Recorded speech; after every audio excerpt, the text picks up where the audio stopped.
L'alarme hurle un son si fort qu'il ressemble à une explosion. Pour Nour, Maya et Sophie, c'est le début de la matinée la plus épouvantable de leur vie.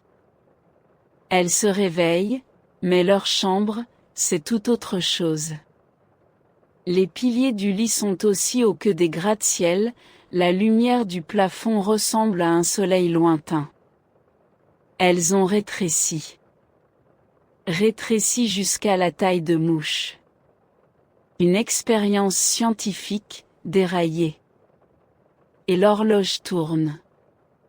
60 minutes avant l'arrivée du bus scolaire. 60 minutes pour passer de leur chambre au laboratoire souterrain et réparer cela. Leur première épreuve, le tapis de la chambre.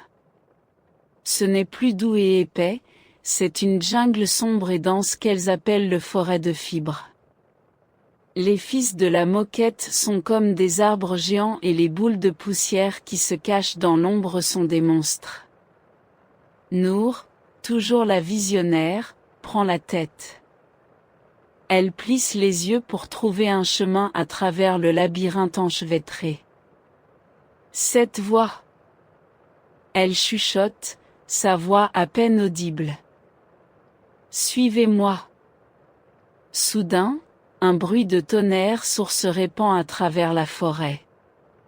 Une sphère iridescente géante roule vers elle, un bille maintenant de la taille d'un rocher, menaçant de les écraser. Courons! Crie Maya et elle se précipite hors de son chemin juste à temps pour éviter le choc qui fait trembler les fils de la moquette sous leurs petits pieds. Sûres d'avoir traversé la moquette, elles atteignent la limite de la salle de bain.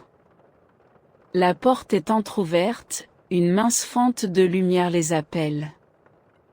À l'intérieur, c'est un tout nouveau monde de danger. Un robinet qui fuit au-dessus de l'évier crée un rythme terrifiant. Drip splat. Drip splat.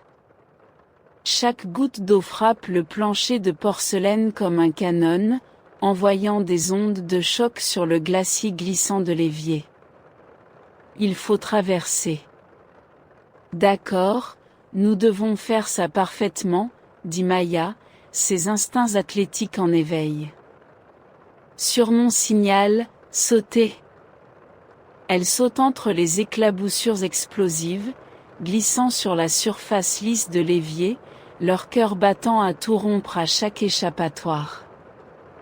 Un faux pas et elles seraient emportées. Enfin, elles atteignent l'autre côté, trempées mais déterminées. Ensuite, la cuisine. La porte du sous-sol prometteuse se trouve juste au-delà, mais pour y parvenir, il faut traverser les vastes plaines ouvertes du plancher de cuisine. Et juste sur leur chemin, une petite tache d'orange jousse a devenu un lac gluant et dangereux. Le parfum sucré est étourdissant, mais la surface gluante est un piège. Elles ne peuvent pas y marcher, elles seraient coincées pour toujours. Sophie, la créatrice de solutions, fouille frénétiquement leur environnement. Ses yeux tombent sur un bâton de popsicle tombé par terre. « J'ai une idée !» crie-t-elle. Ensemble, elles poussent et tirent le bâton en bois jusqu'à la limite du lac d'orange jousse. C'est une rame. Avec soin, elles montent à bord, utilisant une paille perdue comme rame pour naviguer sur la mer gluante, naviguant vers la rive lointaine du couloir. Ils viennent juste de toucher le sol ferme quand le monde commence à se secouer. Une vibration profonde, un bourdonnement, secoue leur petit corps. C'est un tremblement de terre. Un tremblement localisé massif provenant d'un rectangle noir au sol, un téléphone portable qui vibre à cause d'un appel entrant. Le sol sous eux se soulève et se secoue violemment. « Tenez-vous !» crie Nour, en serrant ses amies. Elles se tiennent les unes aux autres, Un petit groupe de 3, essayant de rester équilibré pendant que le sol se secoue. L'écran s'allume, projetant une lumière étrange sur leurs visages terrifiés. Juste aussi vite que cela a commencé, les secousses s'arrêtent. Elles reçoivent leur souffle, le silence est dévastateur après le chaos. Mais le silence ne dure pas. Une ombre tombe sur eux, une forme massive et pelucheuse qui éclipse la lumière. C'est lui, Mittens, le chat de la famille. D'habitude, un chat endormi et ronronnant, Cette perspective, c'est un géant, un prédateur terrifiant. Ses yeux verts, comme des projecteurs, balaient le sol. Son nez qui remue, curieux, est une grotte qui les sent. Elles sont figées de peur. C'est la fin. Mais Maya, rapide et agile, pense vite. Elle voit une lueur de lumière près d'elle, un paquet de chewing-gum abandonné.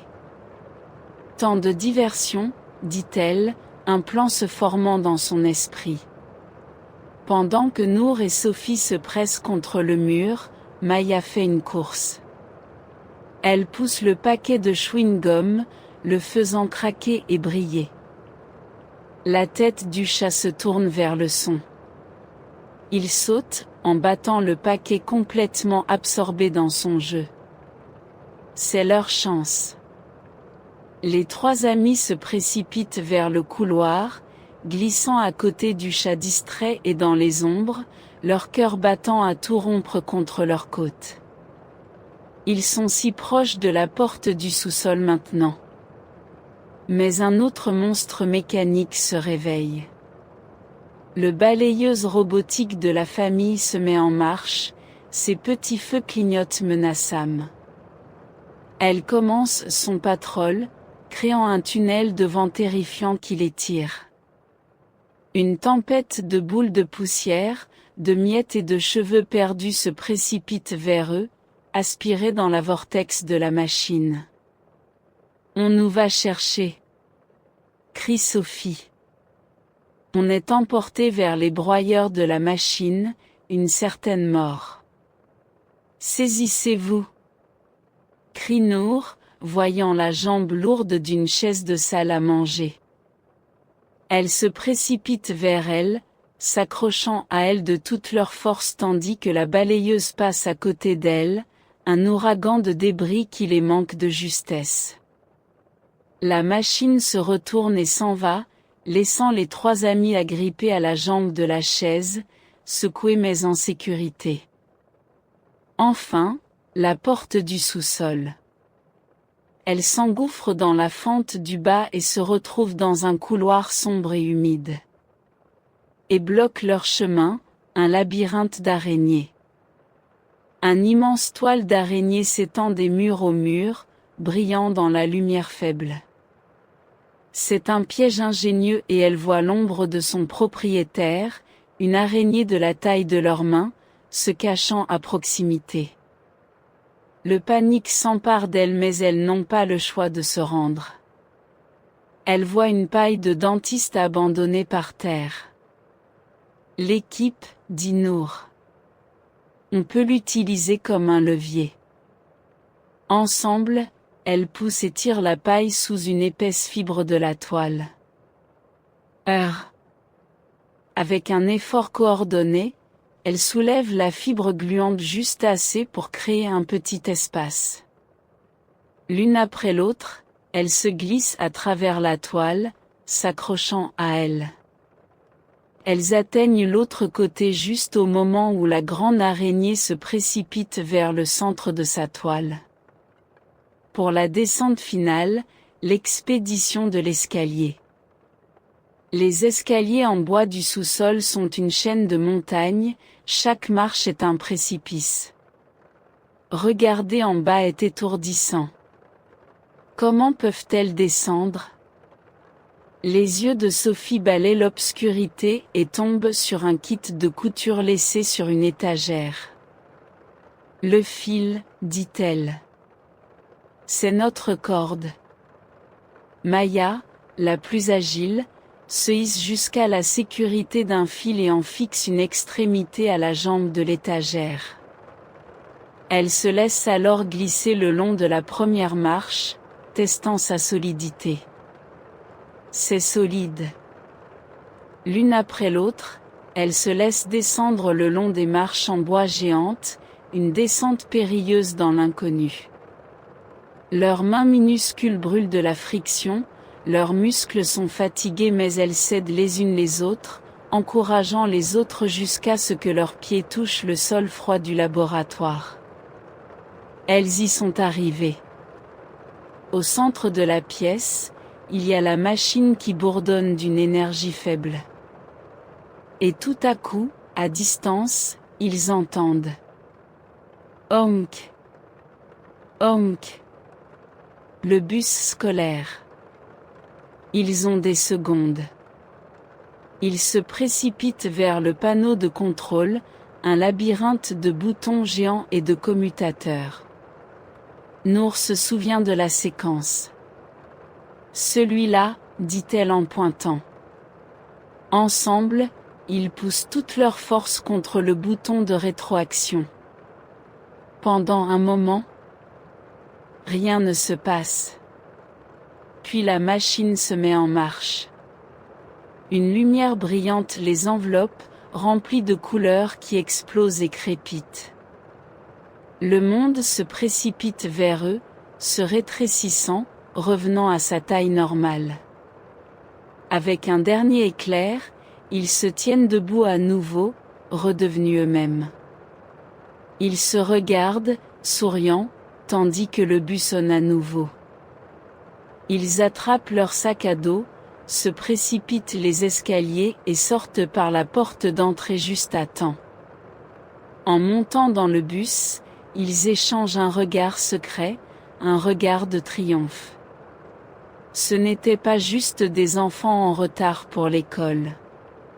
Ce sont les gardiens de la maison. Merci de regarder et n'oubliez pas de vous abonner pour plus d'aventures.